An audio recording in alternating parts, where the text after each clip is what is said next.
Hey, what's good guys, it's Zach. Hope you all are doing well. In this video, I just wanted to quickly share with you some tips and tricks that I have for the Galaxy S10. I have about 30 of them, so I'm going to try to get through these as quickly but as thoroughly as possible. These are all tips and tricks and things that I found useful myself. There are a lot more things that you can do with the phone, but these are things that I've taken advantage of myself, and I hope they're able to help you out.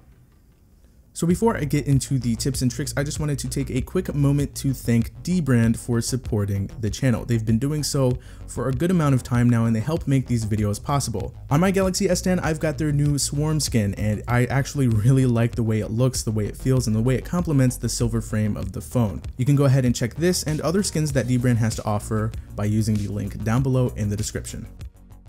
So the first few tips and tricks are things that I do when I first get a Galaxy device, or pretty much any Android device for that matter, but more specifically the Galaxy S10 here. So I really like increasing rather the animation speed. So in order to do that, you want to go to About Phone, and then you want to hit Software Information, hit the build number a number of times, and then it'll tell you that developer mode has been enabled. After that, go ahead and hit back, go to developer options, and then scroll until you see these settings here: window animation scale, transition animation scale, and animator duration scale. I have them set to 0.5x. I believe by default they're either 1 or 1.5, but I set them to 1.5. It just makes the phone feel a little more snappy. Even though the phone itself already is really fast, this just helps it feel even faster. All right, so next up, we're gonna go ahead and hop into the settings here. We're gonna go to display settings, screen mode, and then we're gonna set it to vivid, because out of the box, the S10 is set to natural, which gets you a more flat color profile, more natural colors. So if you want those bright, punchy colors that you're used to on Samsung devices, go ahead and set it to vivid. Then yeah, there you go. Take full advantage of that AMOLED display. Also set by default is the full HD screen resolution, so it'll be that one there in the middle. Again, to take full advantage of the display, I recommend you set it to WQHD Plus, which takes full advantage of the screen's resolution. So there you go. Everything will be super crisp and it'll just look extra sharp. There you go. Hit apply when you're done, and there you go. Then after that, I recommend you guys take advantage of night mode, which is baked into the OS here, which is awesome. You can turn it on and off manually. So you can, right now it's on, you can turn it off. So we have the power to do that. Or I like to do this, turn on as scheduled, and I have it to start at 7 p.m. and then end 7 a.m. So during the day it's bright, and then during the day it's dark. So I really like that. A really nice addition. I'm glad Samsung did this, and I definitely recommend you guys enable this on your phone. All right, so next we're gonna go ahead and hop into the home screen settings. We're gonna long press on the display. Home screen settings. Somebody just went live on Periscope. In here, we can change a few things. So home screen grid size, we have these different grid sizes here. You may notice that at first, it is set to something smaller. So something along the lines of one of these or something like that. And the icons are large, and you can't really fit a whole lot on the home screen. So I have mine set to 5:6 so that the icons are smaller, everything's more condensed, and I can fit more on the home screen. And the same goes for the app screen, the app drawer. You can do the same thing here. So I definitely recommend you take advantage of that. And while we're in here, I do recommend that you guys enable the quick open notification panel. So of course, as you guys know, there's no more physical fingerprint scanner, so we can't swipe down, do a swipe down gesture on it to access the notification panel from the home screen, much less in any other application. So by default, if you swipe down, it'll bring you into the app drawer. But with that enabled, you swipe down and you get to your notification. So that's really easy to get to, especially if you have smaller hands and you don't want to reach all the way up there. You can just, one of my live wallpapers just changed. Shout out to Wardrobe. But yes, it is super useful to be able to just swipe down on the home screen to access the notification shade. Another thing on the home screen, of course, is Bixby Home. If you guys don't really like the idea of Bixby Home, what you can do is just disable it. Long press on the home screen, swipe on over, and turn it off. There you go. It's just that easy, and it is no longer there. Of course, you can go ahead and rearrange some home screens. So if you wanted to add another one, go ahead and drag that over here. If you wanted an additional home screen off to the left, you can do that. So there you go. Now, something that's pretty important to me when using the Galaxy S10 or any Android phone for that matter is having quick access to the brightness slider. Now, on the Galaxy S10 and most Galaxy devices, the brightness slider is not readily available. It's usually right here by default. So in order to get it on top, you go ahead and hit the little down arrow here, show control on top, hit done, and it'll be right there. So you don't have to, you know, swipe twice in order to access it. It'll just be right there when you open up the notification shade. Now that we're in the notification shade, I'll go ahead and share this with you guys. Swipe on down, hit the 3-dot menu right there, and you can of course change the button order like you're normally able to do in Android. But you also have the button grid as well. So again, just like the home screen and the app drawer, you can adjust the grid. By default, it's 3x3. You can change it to 4x3. Or if you want more buttons, 5x3 like I have here, so you don't have to swipe all over the place to get to your toggles. I do like that a lot. Also, while we're here, hit that 3-dot menu again, hit status bar, and show battery percentage. As you can see there, I have my battery percentage right there, the actual number. By default, that is off, so go ahead and enable that if you want to see the exact number of your battery percentage. All right, so there is one thing that I almost forgot to include in the video. So you know how you're in your toggles page here, and you can tap on a toggle and it'll do its thing, turn it on, off, whatever the toggle does. And if you long press on it, it'll bring you into the settings application for that specific toggle. Now, if you tap on the text, it'll actually keep you in the notification shade instead of bringing you to the actual application itself. So you can do it all from the notification shade here. Things like the blue light filter, you can adjust the intensity of it from the notification shade, which is awesome for Bluetooth accessories. You can do that for flashlight brightness as well. It's just really handy to be able to control everything from the notification shade without it tossing you into the settings application. So, you know, Bluetooth right there, got that stuff going on right there.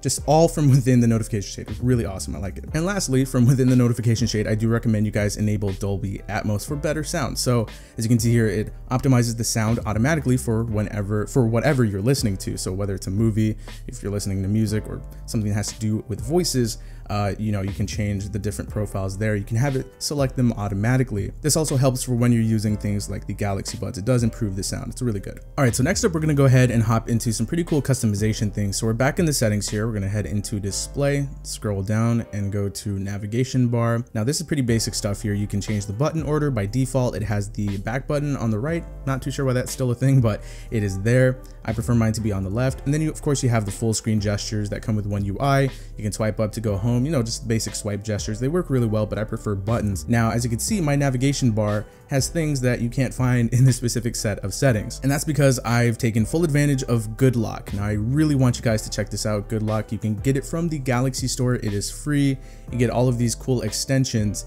And this one specifically is Navstar. So we're gonna go here and just take a look at it. You can change pretty much everything about it. You've got a lot of different looks for the navigation buttons, and then you can of course go to new configuration and just go crazy. So you've got background color, button layout, you have icons like I have here. So it's pretty cool, just some added functionality for the navigation bar. But another thing I do want you guys to take a look at is Task Changer.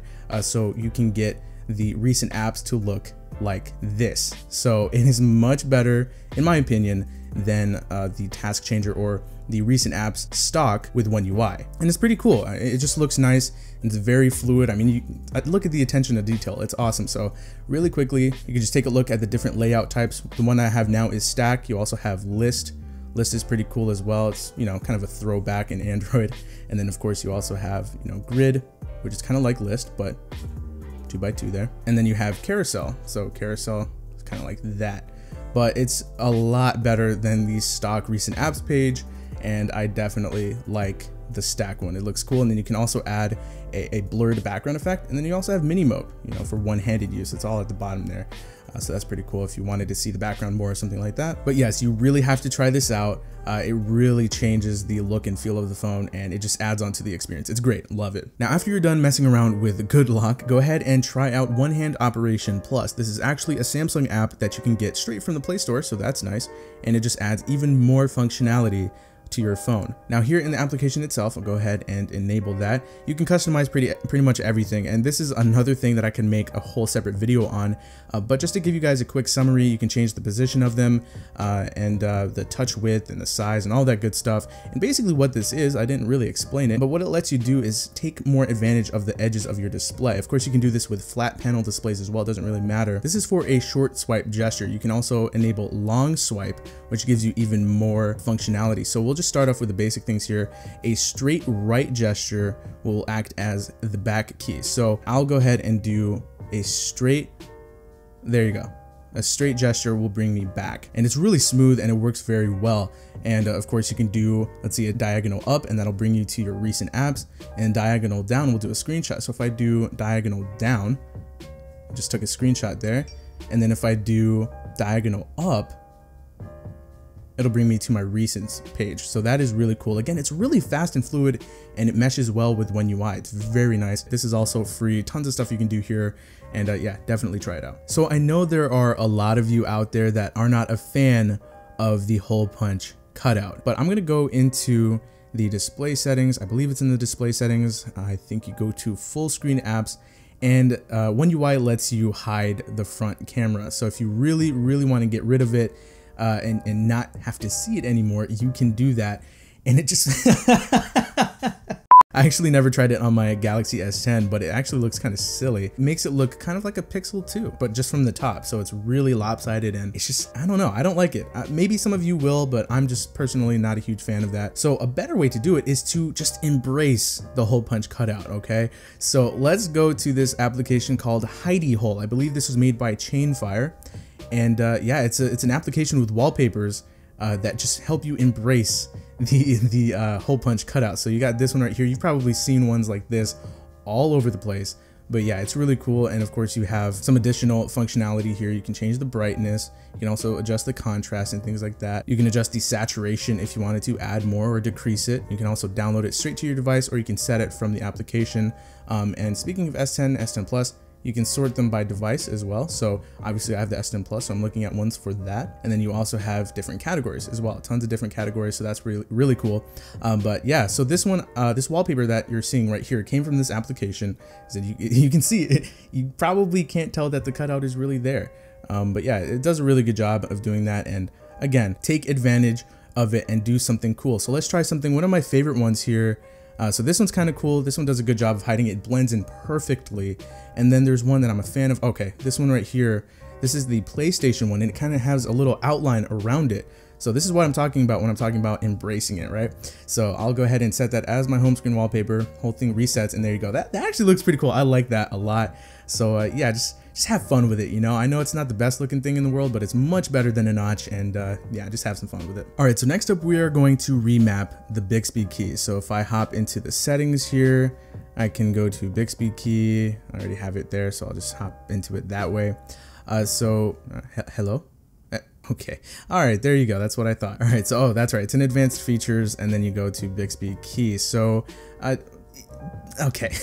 So Samsung is giving us the ability to kind of remap the Bixby Key to open up pretty much any application that we want, but they still want you to be able to open up Bixby with either a single press or a double press, your pick, to open up Bixby. But now I know a lot of people want to remap this to open up Google Assistant, and Samsung has pretty much blacklisted all other assistants that aren't Bixby from being able to be, you know, triggered by the press of the Bixby button. But some people over at XDA came to the rescue, and I have a download link in the description right now, and it's called the Bixby Assistant Remapper or something like that. It'll open up whatever assistant you want. It, you know, has you choose between Google Assistant or Bixby, and what you do, you go back into the Bixby settings here, and I use a single press to open up the assistant and a double press to open up Bixby. Go to single press here. Yeah, Assistant Remapper right there. You open up application, and then it is right there. So that's the one that I choose, and sure enough, watch as I press the button here. Where is it? Right there. Boom. It opens up Google Assistant. How cool is that? And it works really well. It's really quick. Again, download link for that in the description. Shout out to XDA. Now, some of you may not be aware, but the Galaxy S10 comes with Bixby routines. Now, if you're familiar with If This Then That or Tasker, this is something that's pretty similar to that. So let's see here. So it kind of gives you some recommended preset type things, and then I have my routines right here. I only have one right now, as you guys may know. So for example, let's just do like driving. So if a Bluetooth device is connected, like the Bluetooth device that's in my car right now, that specific one is connected, then all of this stuff can happen. Like Dolby Atmos turns on, or the screen orientation switches to something else, or, you know, Google Play Music opens, the phone unlocks by itself. You have all of your notifications read aloud to you, so you don't have to look at your phone and read them. So yeah, stuff like that, which is pretty cool. And you can add on to that if you'd like, which is pretty cool. yeah, just make them your own. The one that I have currently right now is for when I call it spotty buds, when my Galaxy buds connect to my S10, then Spotify opens up all by itself. So it's pretty cool. So things like that, I definitely recommend that you take full advantage of Bixby routines. A lot of cool things that you can do here. And yeah, it's really cool. I like it. Another thing I recommend you guys take advantage of is Google's Digital Wellbeing. Yeah, the Galaxy S10 is actually the first phone, I believe it's the first phone anyway, to ship with Google's Digital Wellbeing. So yeah, you just pretty much, if you guys don't know what it is, it pretty much just shows you how much you've been using your phone and specific applications. So recently I've been getting, I got 412 notifications. My phone has been unlocked 38 times, and this is within 4 hours and 40 minutes just today. So you can check out the dashboard, different screen time, stuff like that. Just really get all the statistics on everything. You can go to specific applications right there. You know, for YouTube, Twitter, the most used applications that I have here, apparently, according to this anyway. And you also have wind down. So wind down before bed by changing the screen to grayscale or blocking certain notifications, so you can really just take advantage of the time that you have to go to sleep. So there you go. You can also customize notifications and stuff right there. So definitely take advantage of that. Okay, so next up, we're going to take a look at Face Unlock. And I like this because it's super convenient, not because it's super secure, because I will say it is not the most secure form of, you know, locking your phone or protecting it or anything like that. So I wouldn't recommend it to be your primary form of securing your phone. I'd recommend like a complicated pattern or of course your fingerprint. But I'm gonna go ahead and hop into face recognition right here. And you have a few different settings here. So of course, Face Unlock is enabled right now. This one right here, so stay on the lock screen. So right when it recognizes your face, you can set for it to stay on the lock screen or just unlock your phone as soon as it recognizes your face. You also have faster recognition, but it does say that it's not as secure. So just take note of that. And then of course you can also set it to brighten your screen so it can recognize your face better in darker situations. But yeah, Face Unlock is really cool. Like I said, it is not very secure, but it is very fast, and I'm not at the right angle probably, so I might have to move in order for it to recognize my face. But oh, there it goes. Okay, so it worked for Face Unlock. But yeah, it's really fast. Boom, there you go. Man, I've been recording for a really long time. This Bucks and Rockets game has got me really distracted right now. So I'm gonna go ahead and close out the video with some other miscellaneous things that I found to be useful. I recommend that you guys try out. Go ahead and take advantage of edge lighting. So edge lighting did actually get a little bit of an upgrade. And as you can see here, the line is a little thicker, and that's some of the things that you can change here. So the width here, as you can see, it's pretty narrow at first, but you can make it thicker right there. You can also change the transparency, the color. You can change the effect. You got tons of different effects here for when you get notifications. It's really cool. I like it a lot. And since we don't have a notification light anymore up there at the top of the phone, this is actually a really nice thing to have as an alternative. You can also change the duration for when it stays there. So I kind of like seeing it. It's a nice effect, and it just adds to the look of the phone. It's really nice. So when you get a notification, take advantage of Edge Lighting Plus. Speaking of Edge, of course, here is the Edge panel. Now, on the Galaxy S10, it's my current main phone. I usually don't use the Edge panel when I'm using a Galaxy phone, but with the S10, I've been trying to use it more often because it really is very, very useful.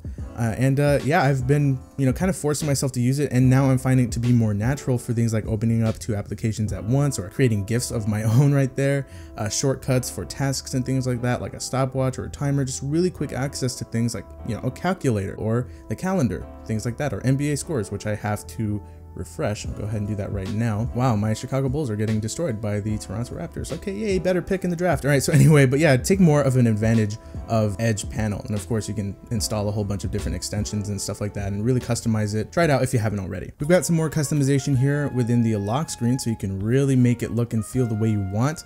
So of course, you've got face widgets and stuff like that. You got music, today's schedule, next alarm, weather, and Bixby routines.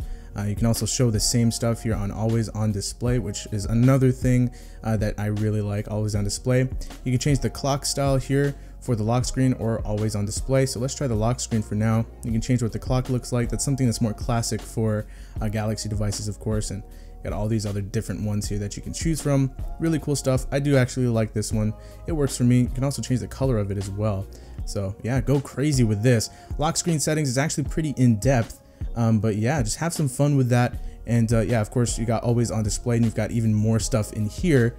So yeah, there you go. For always on display, I actually prefer to have tap to show, because if it's showing always, it's just going to eat up some more battery. So tap to show, I'll actually go ahead and show you guys right now. So instead of having it on all the time, I just tap the display and it shows up, and there we go. I do recommend you guys do that just to save a little bit more battery life. You also have dual messenger. So what this does, it lets you have 2 separate accounts for the same application, so you don't have to keep signing in, signing out of different ones. So we'll go into advanced features here, scroll down, and you have dual messenger. So things like Facebook Messenger, Facebook, Snapchat, WhatsApp, you can have 2 separate accounts. So it'll basically just give you like a clone that you can access, so you don't have to keep signing in and signing out of different things there. So if you do need that, that is baked into One UI. Another thing that I do know a lot of Galaxy users do take advantage of is the theme store, but there are some other people out there, and you know, if you're not familiar with the Galaxy, you also have themes, a whole bunch of different themes. There are tons and tons of different ones that are added on a regular basis. Of course, March Madness is going on right now, so you have a whole bunch of NCAA basketball themed themes here. So yeah, you just got tons and tons of things that you can change. Of course, you have the wallpapers section, you have the app icon section as well. And then you have always on display customization stuff that you can get as well. So tons and tons of cool things in here that really let you take full advantage of the customization aspect of One UI. And one of the themes that I do recommend is pixelized, and this gives you a more, you know, Google Pixel style look. It has a 4.5 star rating, and it'll change the buttons and everything, and it'll change the icons and whatnot, and it gives you a more pixel look to the OS. It's pretty nice. I like it, and I usually use that, but I'm kind of cool where I'm at now, so there we go. But yeah, definitely check that out. The theme store is pretty cool. All right, so to close out the video, I'm in the camera app, and you know, the cool thing about Galaxy devices in general is that in the camera application, there are tons of different things that you can do, right? You can have a lot of fun with all of the different things, you know, all the different shooting modes and whatnot. But you know, with that comes the lack of organization, I guess you can say. So if you don't want any of these things, you know, you kind of want to get rid of them, you actually can do that. So we hop into the settings here and we scroll down to the bottom here. You can actually rearrange and disable certain camera modes. So if you don't want the food mode, for example, you can turn that off. If you don't want super slow-mo, you can turn that off, or you can just rearrange all of them so they show up. Shut up, iPhone. So that they show up in the order that you prefer. So as you can see, I disabled 2 different shooting modes, so you'll see that they're no longer there. The food mode is gone, super slow-mo is gone. I will probably re-enable those things just for further camera testing, but you get the idea. It's really cool that you can do that. Again, more customization stuff. Now, also in the camera settings, let's go back here. Let's go to front video size. So the front-facing camera can now record in 4K. So why not take advantage of that? You can kind of have like a little vlogging camera from within your phone, and you don't have to use the rear-facing camera. You can record in 4K using the front-facing camera, so that is pretty cool. And then lastly, we're going to take advantage of the fact that the Galaxy S10 has an HDR10 Plus compatible display. So what we can actually do here, hop into advanced recording options, and we can record HDR10 Plus video, which is awesome. Things are going to look better. As it says here, optimize the contrast and the color in each scene by recording in HDR10 Plus. And of course, it'll show up on other displays that are HDR10 Plus compatible, and if they're not, it'll just show up as regular pretty much. But yeah, there you go. So that pretty much does it for tips and tricks for the Galaxy S10. Let me know how you guys liked these tips. I just pretty much came across them as I was using the phone as my main. It still is right now, and it will be indefinitely. But yeah, there you go. I believe that was 30 tips and tricks. I hope you guys enjoyed them. If you did, let me know by dropping a comment down below. Also, if I missed anything, or if there's something that you wanted to share with the rest of the people down there in the comments, go ahead and let us know some tips and tricks that you have for the Galaxy S10 as well. If you missed my Galaxy S10 review, I have a link for that in the description. And yeah, that does it for this video. I hope you guys enjoyed it. If you did, feel free to hit that like button, subscribe to the channel if you are new. I will talk to you guys in the very next video. That's the first time I've messed that up in a long time. I will talk to you guys in the very next video, and thank you so much for watching.